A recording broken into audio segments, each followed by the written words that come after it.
Forever! Mga kwento ng pag-ibig, kwento ng pag-asa at mga kwento ng buhay dito sa Barangay Love Stories. Love Stories.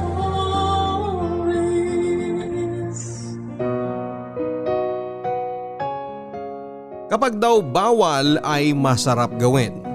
Pero handa ka bang i-enjoy ang panandaliang sarap kung ang kapalit naman ay pangmatagalang pagsisisi? Dear Papa Dudut, minsan may parte sa buhay natin na gusto nating ibaon na lamang sa limot. Lalo na kapag hindi maganda ang dulot nito sa ating pakiramdam at alaala. Papa Dudut, itago niyo na lamang po ako sa pangalang Oscar. 37 years old na ako at nakatira dito sa Parañaque. Ayoko talagang magpakilala sa tunay kong pangalan dahil medyo sensitibo ang kwentong ibabahagi ko sa ngayon. Nasigurado akong kaiinisan ng ating mga kabarangay. Papa Dudut, sisimulan ko ang kwento ko sa relasyon namin ng asawa kong si Carol. Nagkakilala kami sa isang mall kung saan ay nagtatrabaho ako bilang isang sales promodizer at siya naman ay napadaan para bumili ng school supplies na gagamitin niya para sa kanyang trabaho. Isa kasi siyang teacher, Papa Dudut. At nagkataon pa na pinsan siya ng isang katrabaho ko na naging tulay para magkakilala kaming dalawa. Pakiramdam ko nga noon ay na love at first sight ako sa kanya. Kaya humingi ako ng tulong sa katrabaho ko na ilakad ako kay Carol. Binigay niya ang cellphone number ni Carol sa akin at nang unang beses na tinawagan ko siya at nagpakilala ako na si Oscar na katrabaho ng pinsan niya ay hindi niya naman ako sinungitan. Nagkakwentuhan kami at nagkasundo na muling magkita hanggang sa maging close na nga kaming dalawa at tuluyan nang nagkaroon ng relasyon. Papa Dudut, 3 taon na kaming magkarelasyon ni Carol nang mag-apply ako ng trabaho sa abroad. Ayaw sana ni Carol dahil natatakot siya na baka hindi na siya balikan o kaya ay magkaroon ako ng ibang babae doon. Kaya para patunayan na mahal ko talaga siya at mapanatag na rin ang loob niya ay pinakasalan ko na siya, Papa Dudut.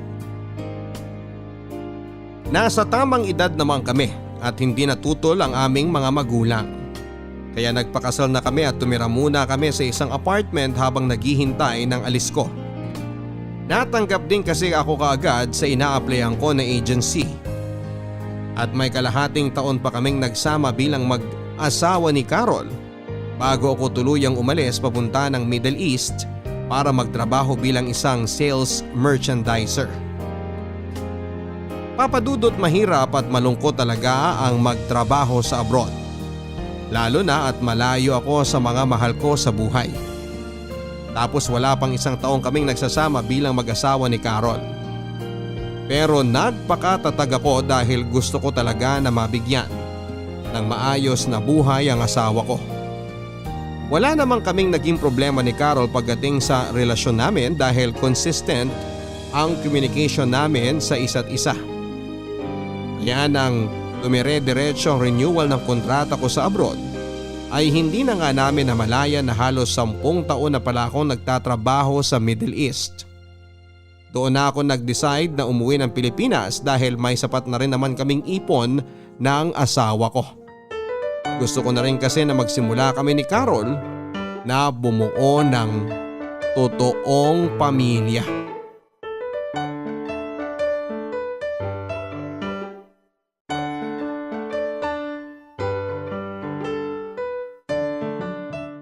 Grabe, Han. Nakakapagod talaga maglipat ng bahay, no? May ilang gamit pa nga tayong natira sa labas pero mamaya na siguro yon. Magpahinga na muna tayo sandali dito sa sala. Eto nagtimpla na ako ng juice at bumili na rin ako ng tinapay para sa merienda natin. Ayun, salamat Han. Sakto, dahil nagugutom na ako. Pero alam mo, tama ka sa sinabi mo. Nakakapagod talaga tong buong araw na paghakot natin ng mga gamit. Kung pwede lang talaga na yung dating bahay na lang natin mismo ang ilipat natin dito sa bago nating titiran. Para hindi na tayo magakot ng gamit. Oo nga no, ang liit pa naman ng bahay na yon, kasyang-kasya yun dito sa bago nating bahay. Pero Han, alam mo, masaya talaga ako na magkasama na tayo ngayon. Ako rin naman sobra. Imagine, dati nililigawan lang kita. Tapos nang maging mag-asawa na tayo, umalis naman kaagad ako at nagtrabaho sa malayo ng halos 10 taon. Ay, Han, salamat ha. Bakit ikaw ang magpapasalamat? Ikaw nga ang nagpundar ng halos lahat ng to. Yung sinusweldo ko nun sa pagtuturo halos napupunta lang sa pagmamasteral ko. Kaya pera mo halos lahat ang naging dahilan para mabili natin ang bahay na to. Pera nating dalawa. Kasi kung hindi ka naman pumayag na umalis ako para magtrabaho sa Middle East, hindi natin kaagad magagawa ang lahat ng to. Alam ko naman na ayaw din talaga ng mga magulang mo na umalis ako. Ikaw lang ang nag-convince sa kanila na pumayag. Kakakasal lang kasi natin noon tapos iiwan mo kagad ako. Magagalit talaga ang mga magulang ko sa'yo. Pero naiintindihan ka naman nila Kaya nga salamat sa tiwala na ipinabaon at ibinigay mo sa akin. Lalo na sa mga plano ko na para sa ating dalawa. Tiwala na kahit kailan hindi mo sinira. Hindi kaya biro yung magkalayo tayo sa isa't isa sa napakahabang panahon. At hindi na ulit mangyayari yun. Hindi na ulit kita iiwanan. Talaga? Oo. Hindi na ako babalik sa Middle East. Sigurado ka? Pero anong gagawin mo dito sa Pilipinas? Alam ko namang hindi ka sanay na walang trabaho. May natira pang pera sa naipon natin, di ba? Oo, meron pa. Medyo malaki pa nga yun Sinadya ko yun para sa van na bibilin ko. Plano ko na mag-drive ng van para sa mga bakasyonista. Para kahit paano, kumikita pa rin ako. Oo nga no. Ang galing talaga ng plano mo, Han. Pero hindi pa yun tapos. Dahil may gusto pa akong trabahuin ngayon. May iba ka pang plano? Ano pa yon? Bakit parang ang dami mo namang gustong gawin? Ang totoo, tatrabahuin ko na ring mabuti yung paggawa natin ng mga bata. Loko ka talaga, Han. Kumain ka na nga dyan at kukuha muna ako ng damit na pamalit mo. Basa na pala kasi ng pawis yung likod mo.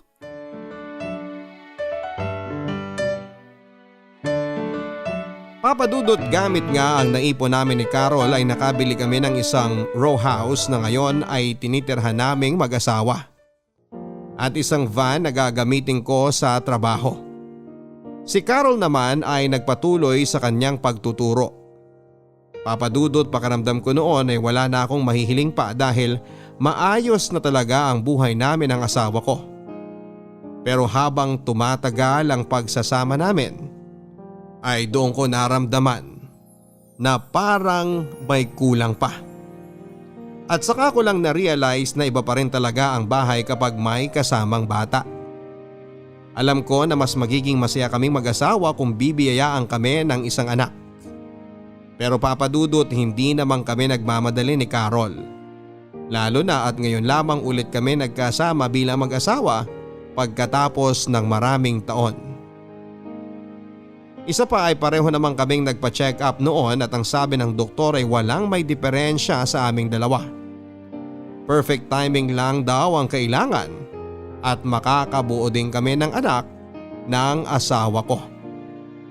Papadudot mag-iisang taon na kami ni Carol sa tinitirhan namin nang makilala namin ang bagong lipat sa katabing bahay namin. Ang mag-live-in partner na sina Jack at Bella.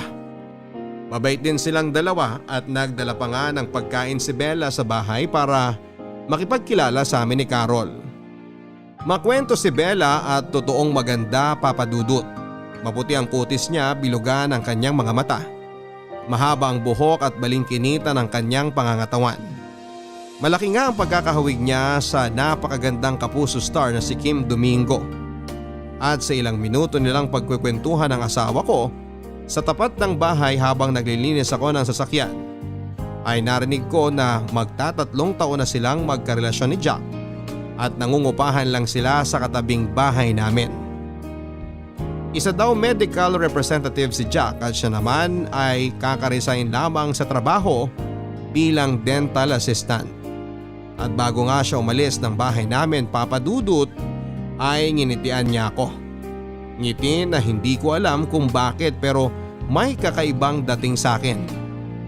Papa Dudut, hindi lang yon ang unang beses na pumunta siya sa bahay. Dahil nga sa makwento talaga si Bella, ay unti-unti na nga silang naging close ng asawa ko.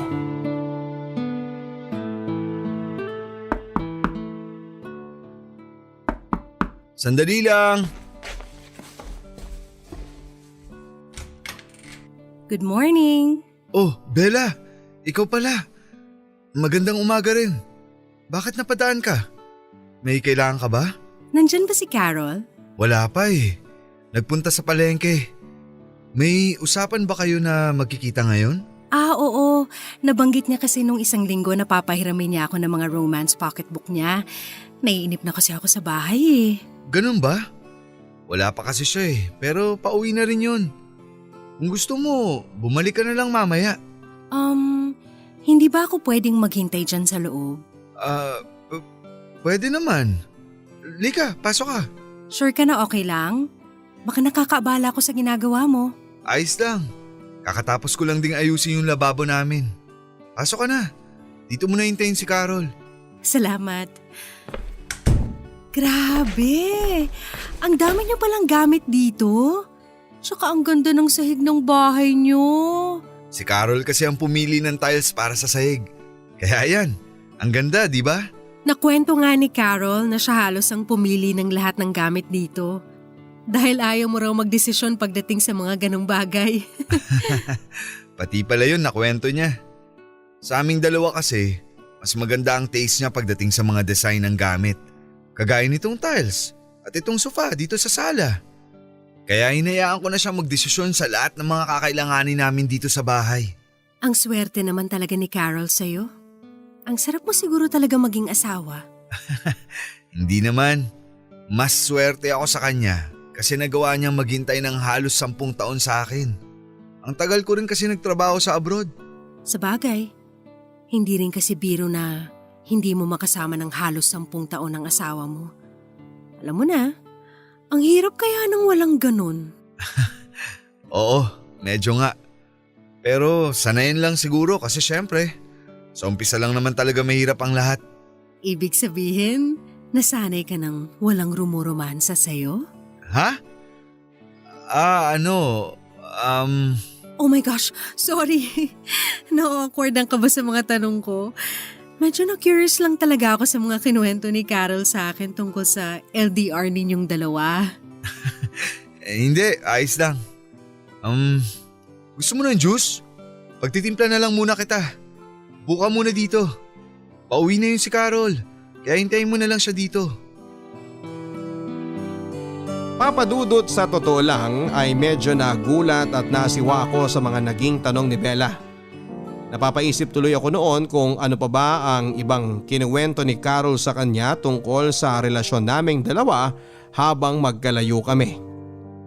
Nakwento kaya ni Carol na minsan sa sobrang pagkasabik namin sa isa't isa habang nasa abroad ako ay nagawa naming magpalitan ng malalaswang mensahe at larawan. Na minsan ay magkatawagan kaming dalawa at nagvi-video sex. At kung ano-ano pang bagay na ginagawa ng mga mag-asawang nasa LDR na sitwasyon. Hindi ko rin tuloy maiwasang isipin na kaya siguro ganon na mga tingin at ngiti sa akin ni Bella ay dahil sa mga nalalaman niya tungkol sa amin ng asawa ko. Pero sa kabilang banda, Papa Dudut, ay naisip ko rin na hindi naman siguro yun gagawin ng asawa ko dahil hindi siya makwento tungkol sa mga ganong bagay. Kaya nga hindi ko alam kung bakit yun ang naisip ko na pwede nilang maging topic na pagkukwentuhan ni Bella. Dahil pwede naman nilang pag-usapan ang tungkol sa mga halaman ni Bella o kaya ay mga pocketbook ni Carol.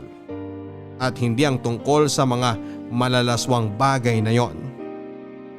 Papa Dudut, nang makauwi na si Carol mula sa pamamalengke at maabutan niya si Bella sa bahay, ay hindi rin kaagad umalis si Bella kahit nakuha na niya ang mga pocketbook na kailangan niya.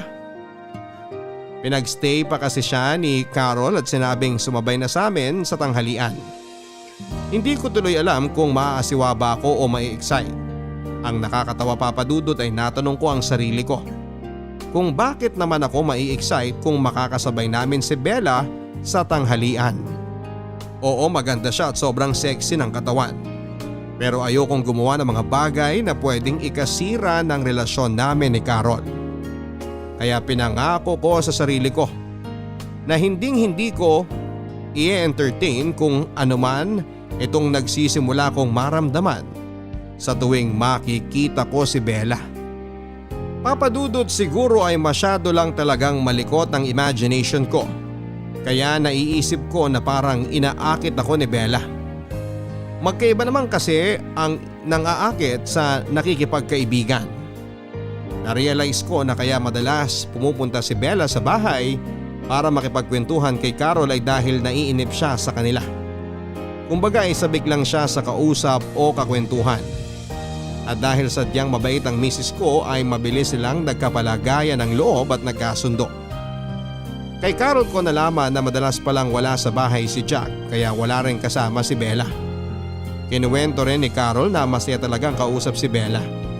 Madalas nga ay nagdadala pa siya ng pagkain sa bahay dahil mahilig daw siyang magluto.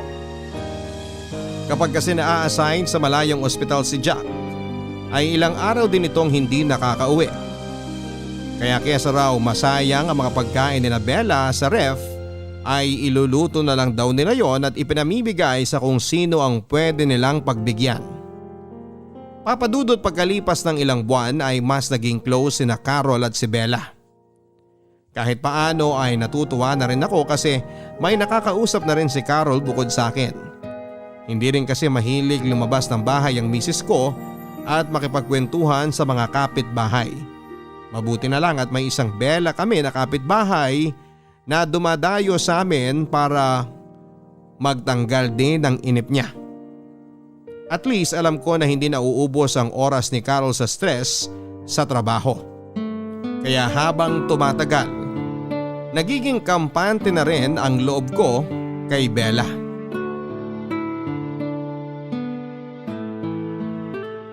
Sana gising na si Bella para matapos ko kaagad ayusin ang gripo sa banyo nila. Sandali lang. Ay, Oscar, ikaw pala. Bakit ang aga mong kumatok?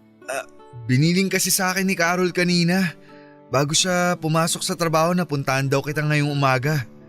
Nag-text ka raw sa kanya na sira ang gripo niyo sa banyo. Kaya gusto mo sanang ipaayos sa akin. Ay, oo nga pala. Lika, pasok ka. Okay lang ba? Siyempre naman. Pasensya ka na kung nakatapis lang ako. Maliligo na sana ako pero ayun, sira nga yung gripo sa banyo namin. Maaga rin kasing umalis si Jack kanina kaya hindi ko na paayos. Halika, pasok ka na. Sigurado ka na okay lang ha?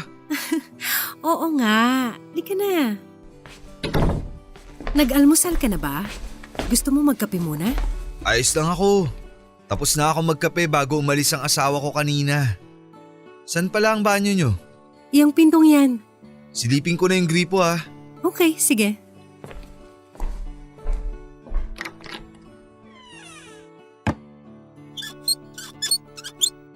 Wala ngang lumalabas na tubig.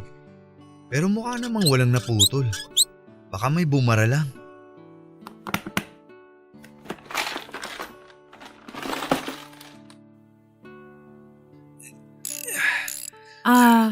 Oscar? Pasensya na pala kayo kagabi ha. Para saan? Wala ba kayong kahit anong narinig? Kagabi lang kasi ulit nakauwi dito si Jack. Kaya ayun, medyo maingay kami sa paghaharutan namin. Wala naman kaming narinig ni Carol. Ganun ba? Mabuti naman. Akala ko narinig ninyo yung mga ingay namin ni Jack kagabi. Ayos lang. Normal lang naman yun sa mag-asawa. Ibig sabihin, gusto mo rin ng maingay? Hindi. Ang ibig ko sabihin, Joke lang.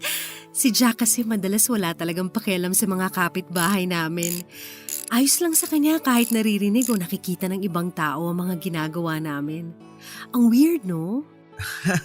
May ganung tao talaga. O yan, ayos na tong gripo nyo. Ayan! Makakaligo na rin ako. Salamat, Oscar. Oo nga pala, kainin mo na muna tong brownies na ginawa ko kanina. Dapat almusal to ni Jack kaya lang ang aga niyang umalis. Hindi na. Alis na rin ako para makaligo ka na. Okay lang yun. Pwede naman akong maligo habang kumakain ka dito. Pakisara mo na lang ang pinto kapag lalabas ka na. O sige, papasok na ako dito sa banyo.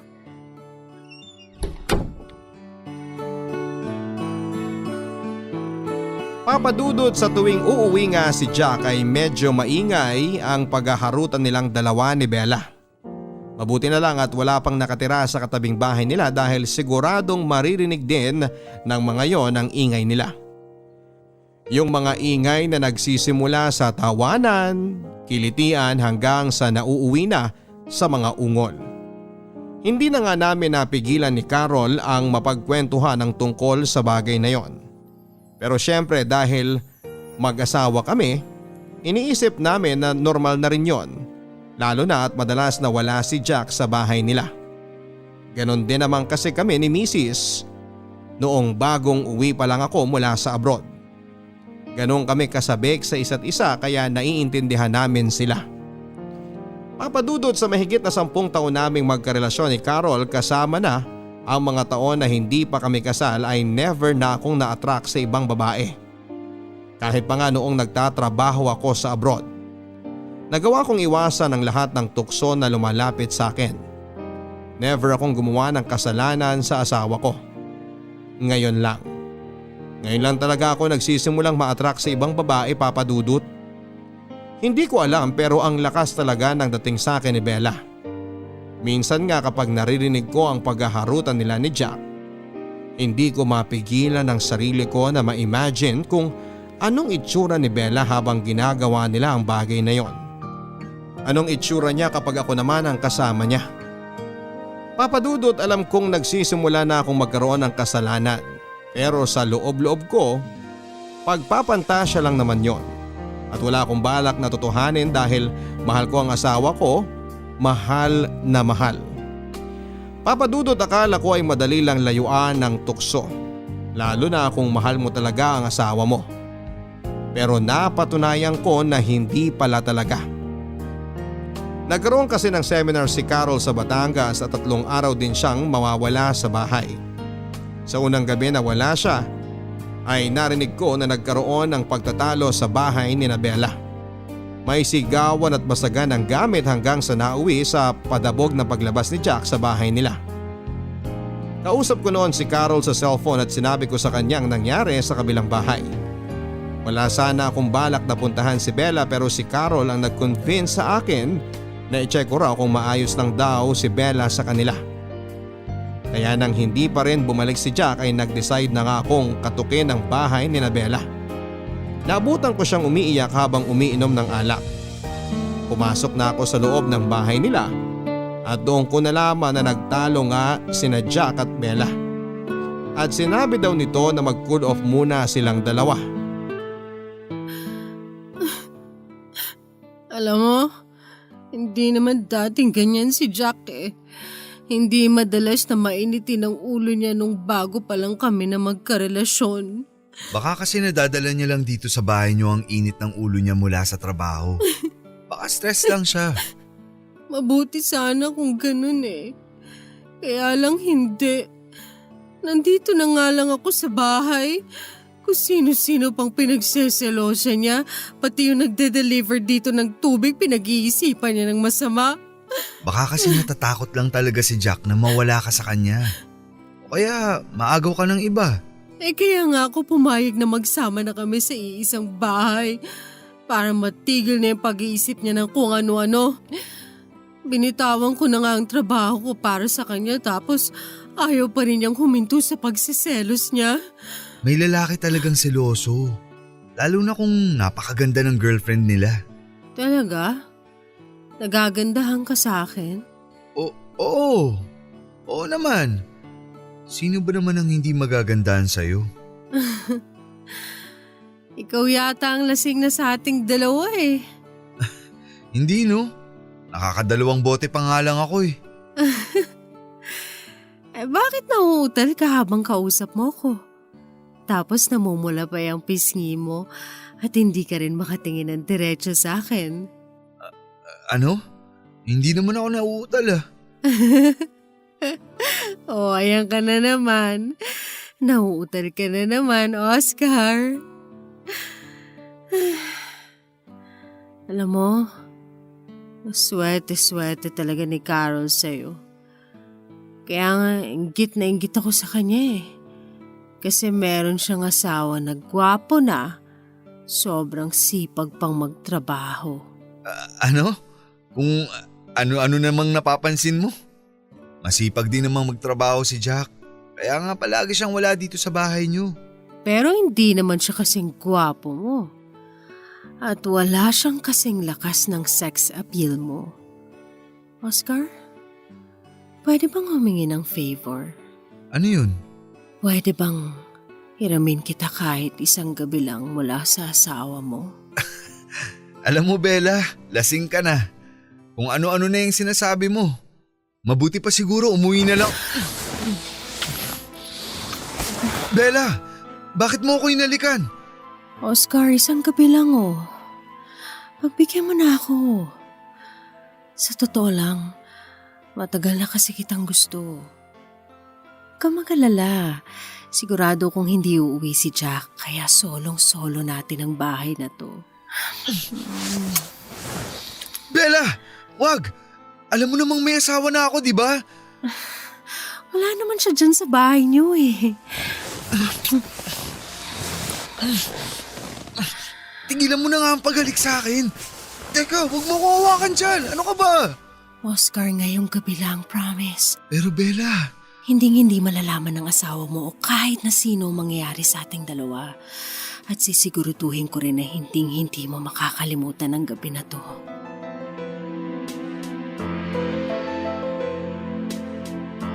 Papadudod sa maniwala kayo at sa hindi ay pinilit kong pigilan ang sarili ko na hindi matukso sa ginawa ni Bella sa akin. Pinilit kong kalasin ang mga yakap niya at iwasan ang mga halik niya sa labi ko. Nakailang iwas ako sa kanya pero dala na rin siguro ng alak ay tuluyan na akong bumigay sa ginawa niyang pangaakit sa akin. Hanggang sa pinagsaluhan na nga namin ang mainit na gabi sa loob ng bahay niya. Wala eh. Sa kanya na nanggaling na sobrang lakas daw ng sex appeal ko. Papadudot kaya kahit na alam niya na may asawa na ako ay hindi rin daw niya mapigilan ang sarili niya na magpapansin sa akin. Dahil matagal na raw talaga niya akong gusto kahit pa may sari-sarili kaming karelasyon. Papadudot yun na nga ang kauna-unahang pagkakataon na nagkasala ako sa asawa ko. At aaminin ko na sobrang nag-enjoy ako na kasama si Bella sa buong gabi. Hindi kasi ako makapaniwala na yung babaeng pinagpapantasyahan ko lang ay nagawa ko ng makuha sa wakas. Oo, mahal ko ang asawa ko. Mahal na mahal. Pero hindi naman natin minsan maiiwasan na magkagusto sa iba, hindi ba? Kumbaga sa ulam kahit gaano natin yon kapaborito, maghahanap at maghahanap pa rin tayo ng pangtanggal umay. At sa sitwasyon ko ngayon, si Bella ang naging appetizer ng buhay ko. Papadudod sa 3 araw na seminar ni Carol sa Batangas ay 3 araw din kaming gumawa ng kasalanan ni Bella. Nagkulong kami sa bahay nila buong maghapon at sinigurado ko na walang makakakita sa akin sa paglabas ko mula doon. Sinabi rin kasi ni Bella na may dala palang gamit si Jack nang umalis ito kaya sigurado daw siya na ilang araw din itong hindi uuwi. Kapag nagtatalo daw kasi silang dalawa ay palaging nagpapalipas ng init ng ulo sa ibang bahay si Jack. At kahit na hindi ako sigurado na hindi talaga uuwi si Jack sa mga araw na yon, ay nagpadala pa rin ako sa tukso. At kapag kausap ko naman si Carol sa cellphone ay tahimik lang si Bella para hindi kami mahuli na magkasama. Kaya in-enjoy ko ang bawat araw na magkasalo kami sa kama ni Bella hanggang sa pareho ng nanlambot ang aming mga katawan sa pagod. Papa Dudut, nang makabalik na si Carol mula sa seminar ay doon ako sobrang inatake ng pagkakonsensya.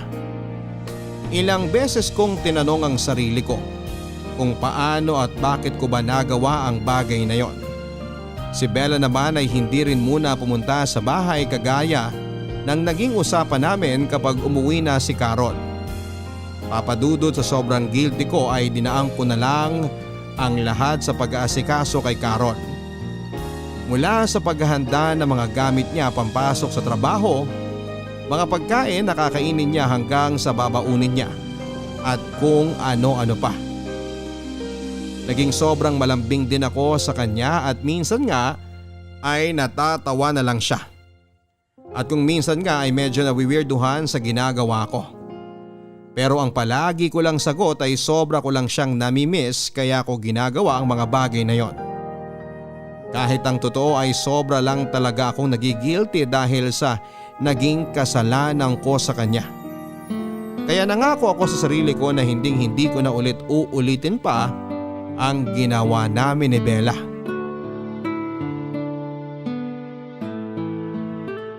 Han, eto yung baon mo para sa lunch mamaya. Baka makalimutan mo na naman to kagaya kahapon. Ay, salamat, Han. Hindi ko pala nalagay yan sa bag ko. Sabi ko na parang may kulang sa gamit ko eh. Nagiging makakalimutin na talaga ako. Teka, wala ka bang biyahe ngayon? Wala eh. Hindi mo na ako tumanggap ng biyahe buong linggo. Oh, bakit? Masama ba ang pakiramdam mo? May sakit ka ba? Han, okay lang ako at wala akong sakit. Gusto ko lang na dito muna ako sa bahay. Para maasikaso kita bago ka umalis at pagka-uwi mo galing trabaho.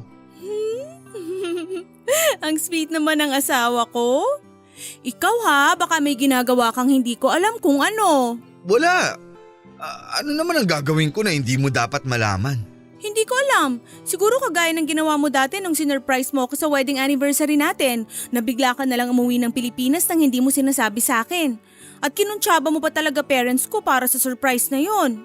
Oo nga. Naalala ko na. Ang galing mo pa naman magtago ng sikreto kaya hindi kita nahuli kaagad. O sige na, aalis na ako at baka malate pa ako sa trabaho ko.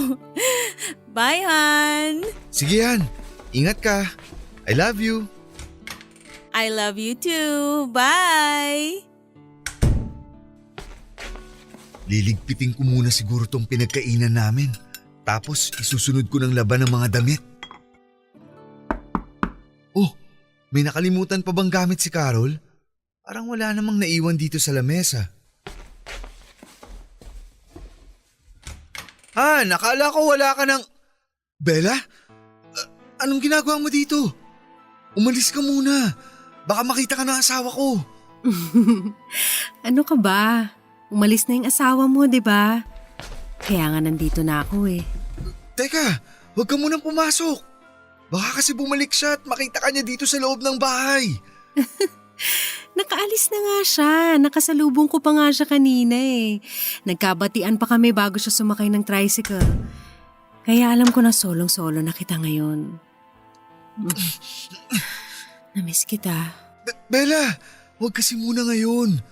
Baka bumalik ang asawa ko. Ang kulit naman ito. Sinabi ko na nga na hindi na babalik yun. Kaya nga nilako na tong pinto ng bahay niyo eh. Kaya halika, ituloy na natin to. Mag-enjoy na tayo habang wala ang asawa mo.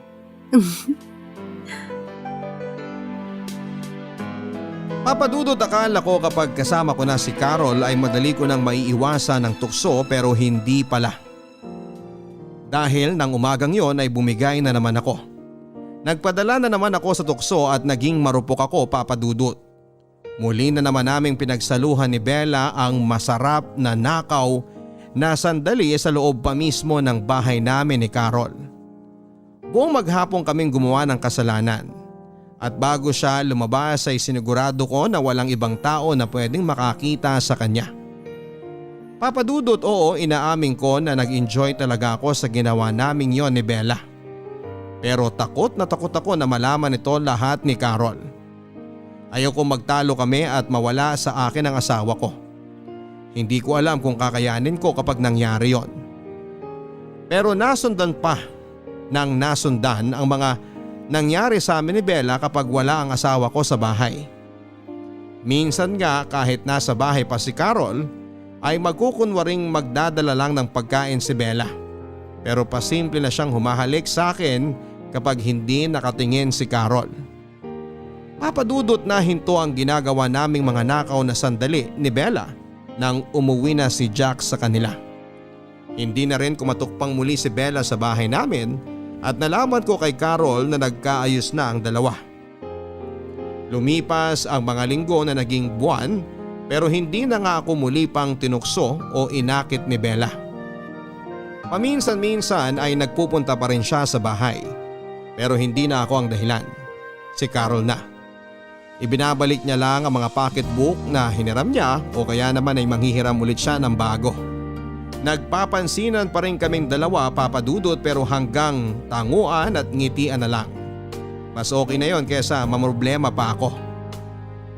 Oo, namimiss ko mga nakaw na sandali naming dalawa. Pero dahil appetizer ko lang naman siya ay alam ko sa sarili ko na mabilis ko siyang makakalimutan. Isang gabi, Papadudot, ay nagising kami ni Carol sa mga sigawan mula sa kabilang bahay. Mga sigawan ni Bella at Jack, kasunod ay ang ingay ng pagkasira ng mga gamit na para bang hinahagis. May 10 minuto lang yon na nangyari bago muling tumahimik ang kabilang bahay. Kagaya ng dati ay ayoko na sanang pumunta doon at makialam pero si Carol ang nag-convince sa akin na i-check ko raw ang kapitbahay namin.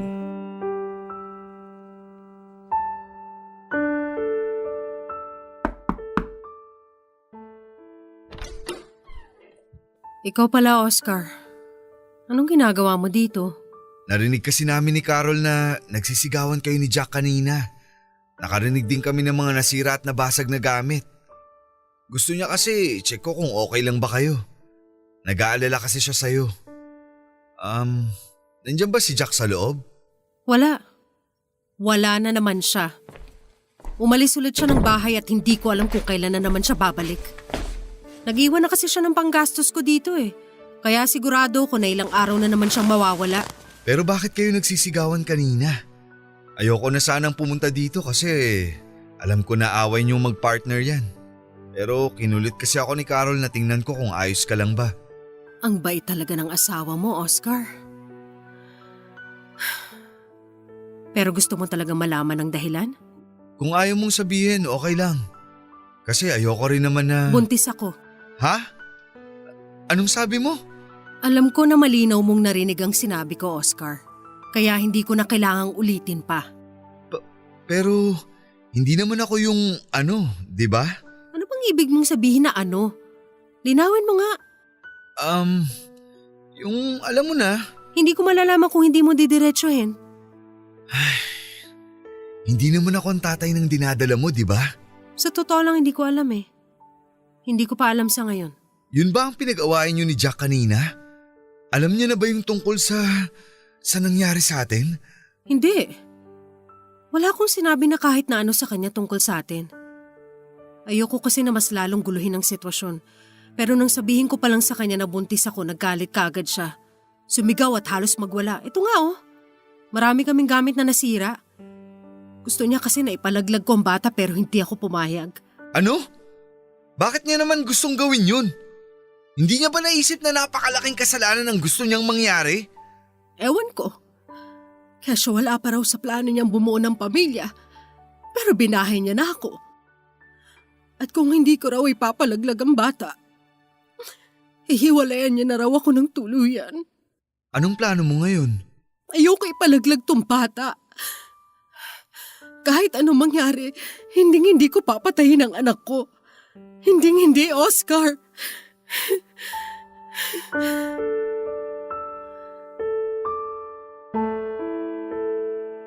Papadudot, pagkatapos naming mag-usap ni Bella ay naging sobrang magulo rin ang isipan ko. Pero syempre hindi ko yon pinakita sa asawa ko. Nang tanungin niya ako kung ano raw ba ang nangyari sa bahay ni Bella, ay sinabi ko sa kanya na away mag-asawa lang ang dahilan ng kanilang mga sigawan. Wala akong binanggit sa gustong mangyari ni Jack o sa ipinagbubuntis ni Bella.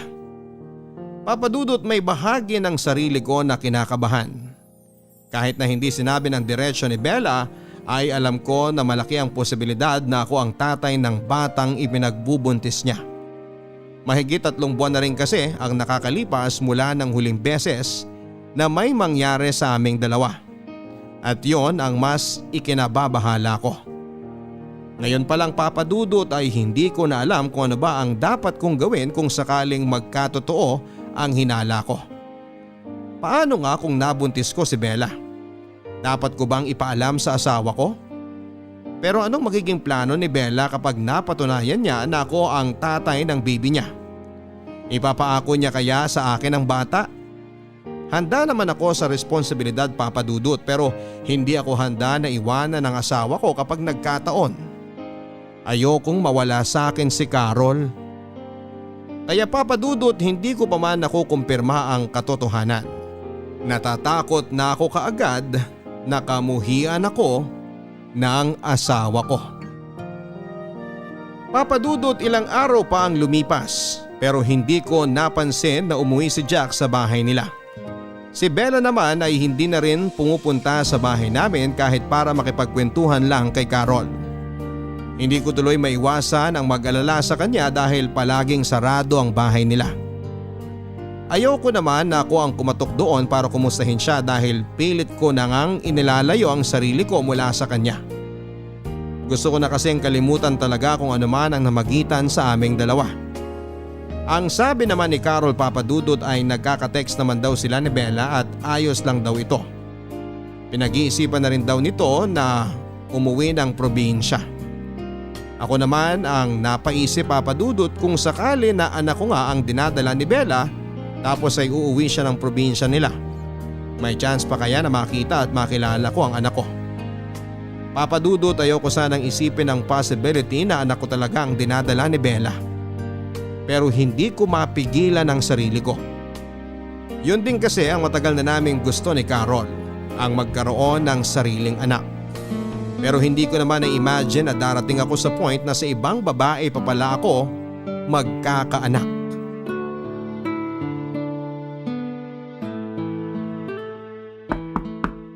Han, patingin naman kung sino yung kumakatok. Tinatapos ko lang tong niluluto ko. Sige yan, ako nang bahala. Oh, Bella, kumusta ka? Teka, bakit may dala ka mga gamit mo? Magpapaalam lang sana ako sa inyo ni Carol. Uuwi na kasi ako ng probinsya namin. Nandyan ba siya?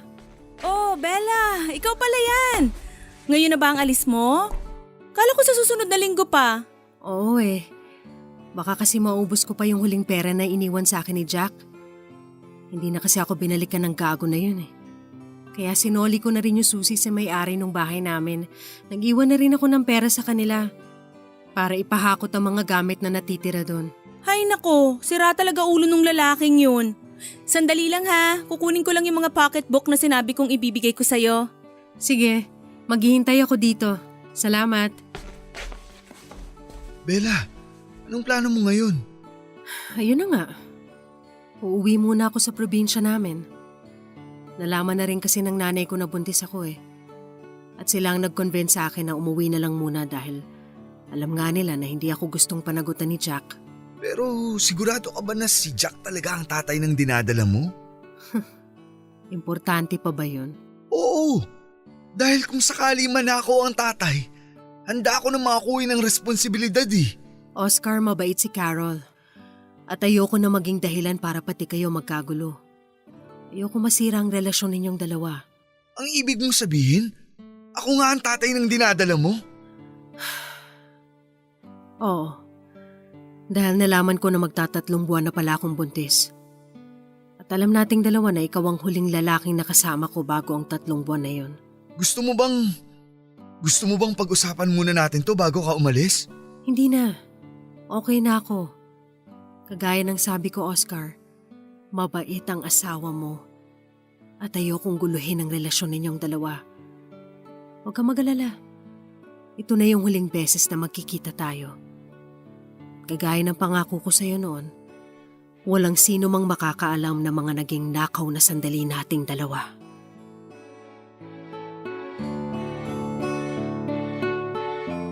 Papa Dudut, gustong gusto ko nang pigilan si Bella sa pag-alis niya at pag-uwi ng probinsya.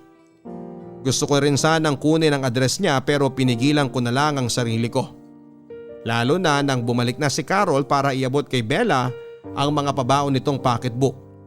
At nang umalis na nga si Bella ay muli akong naguluhan sa kung ano ang dapat kong gawin. Dapat ko na nga bang talagang kalimutan si Bella at ang magiging anak ko sa kanya? O dapat ko nang panagutan ang naging bunga ng nakaw na sandali naming dalawa? Pero paano naman si Carol? Ayokong magalit sa akin ang asawa ko. Ayokong mawala siya sa akin. At sigurado ako na hinding-hindi niya ako mapapatawad kapag nalaman niya ang katotohanan. Papa Dudut, kahit gulo pa rin ang isip ko at nararamdaman ko ay hindi ko yon pinahalata kay Carol. Siguro tama lang ang naging desisyon ni Bella na paglayo mula sa amin. Para na rin sa ikakatahimik naming lahat, lalo na ng relasyon namin ni Carol. Kaya muli kong pinangako sa sarili ko na yun na ang huling beses na iisipin ko si Bella at gagawin ko ang lahat para makabawi sa asawa ko.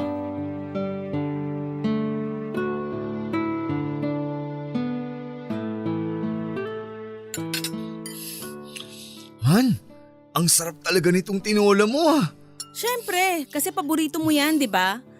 Ang sabi mo pa nga kahit yan pa ang araw-araw na ulam natin, ayos lang sa'yo. Oo Han, lalo na kapag ikaw ang nagluto. Talaga ba? Talaga? Kahit kailan hindi ka na umay sa tinola o sa kahit anong niluto ko? Hindi no, ang sarap-sarap mo kaya magluto kaya hindi ako magsasawa. Okay. Sabi mo eh. Hay. Buntis pala si Bella? Kanino mo naman narinig yan? Sa inyong dalawa. Sa pag-uusap nyo kanina. Oscar, may gusto ka bang sabihin sa akin ngayon? Wala naman. Wala naman akong tinatago na kahit na ano sa'yo. Ano bang gusto mong marinig mula sa akin? Yung tungkol sa lahat ng pinag-usapan nyo ni Bella kanina. Narinig mo lahat yon? Oo. Lahat ng dapat kong marinig. Oscar, paano mo nagawa sa akin to?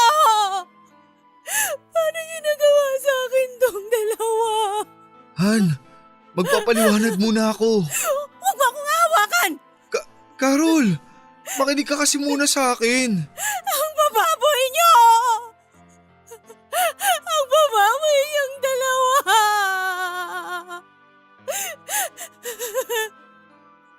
Alam mo mabuti na nga lang at napigilan ko ang sarili ko kanina habang kausap ko si Bella.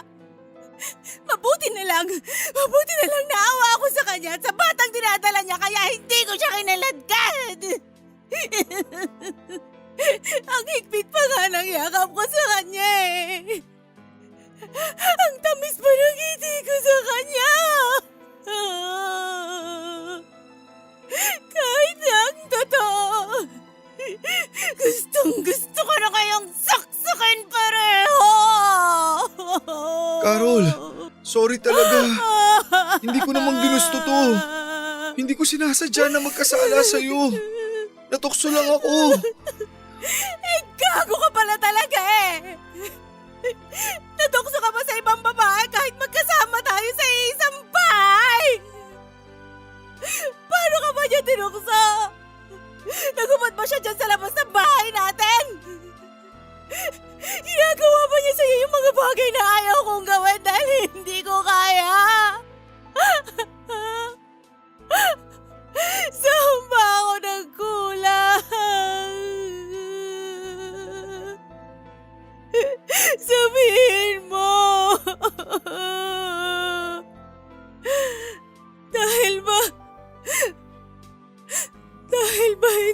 tayo makabuo ng anak hanggang ngayon. Hindi! Hindi dahil doon. Wala kang kasalanan. Wala kang naging kahit na anong pagkukulang. Naging mahina lang talaga ako. Siguro hindi lang ito ang unang beses na ginawa mo, Tono. Aminin mo nga sa akin. Nakailang babae ka sa abroad. Kailan ka nagsimulang magloko? Carol, ano ba yung iniisip mo? Iningatan ko ang tiwala na pinabaon mo sa akin nung umalis ako ng Pilipinas hanggang sa makabalik ako. Ngayon lang talaga ako nagkamali. Please, patawarin mo ako. Pinagsisisihan ko na ang lahat. Alin sa lahat ang pinagsisisihan mo, Oscar? Yung niloko mo ako? O yung nagkaanak ka sa ibang babae? Alam mo, sa tuwing iniisip ko na si Bella pa talaga yung naging babae mo, hindi ko mapigilang isipin na kung ilang beses niyo ba ginawa ang bagay na yon. Kung saang parte ba ng bahay na to niyo ginawa yung kababuyan yung dalawa. Inaamin ko naman na nagkamali talaga ako.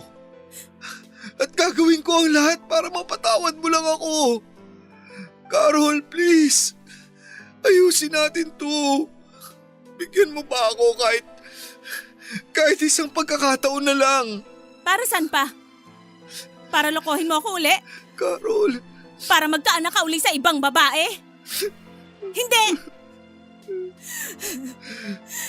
Hindi kita mapapatawad kahit kailan, Oscar!